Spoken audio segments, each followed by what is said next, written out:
Yo, what's up mga kapatid? Insane comeback ang ginawa ng Wolves sa 4th quarter ng laban ng SGA versus Ant-Man. Back-to-back game for both teams, umabot pa nga sa overtime. Oklahoma City Thunder versus Minnesota Timberwolves. Umpisa pa lang ng laban, mainit na agad ang laro. Agad na nakapagtala ng foul itong si Reed nang subukang sabayan itong si Hartenstein. Pasok ang dalawang free throw dito ni Hartenstein pero agad naman itong binawi ni Conley nang pakawalan ang 25 feet 3-pointers na ito galing sa assist ni McDaniels. Dikitan lang ang laban sa first quarter with 28-32 in favor of the OKC Thunder. 5 points mula kay Ant-Man and 11 points naman for SGA.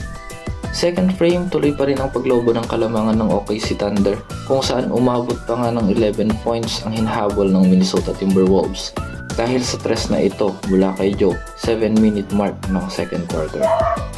Pagkatapos niyan, tuloy-tuloy pa rin ang magandang teamwork ng OKC Thunder at tuluyan pa ngang lumobo ang kalamangan sa 19 points sa dulo ng first half.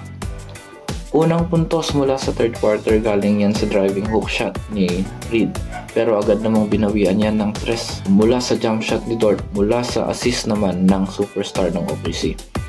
Grabe, talagang nagpapakitang gilas itong frontrunner ng MVP award for this season. Both offense and defense talagang gumagawa. 30-point game na so far for SGA at lalong lumaki ang hinahabol ng Wolves, 102-80 end of third. Fourth quarter, nagsimula ng uminit ang Timberwolves. Na-foul trouble pa nga ang mga players ng OKC Thunder. Kaya naman nakapagtala ng 41 points ang Timberwolves sa fourth quarter na ito. 14 points mula sa free throws. Kaya naman, nauwi pa sa overtime ang laban. Sa overtime, palitan lang ng puntos pero sa huli naagaw pa nga ng Wolves ang panalo mula sa OKC.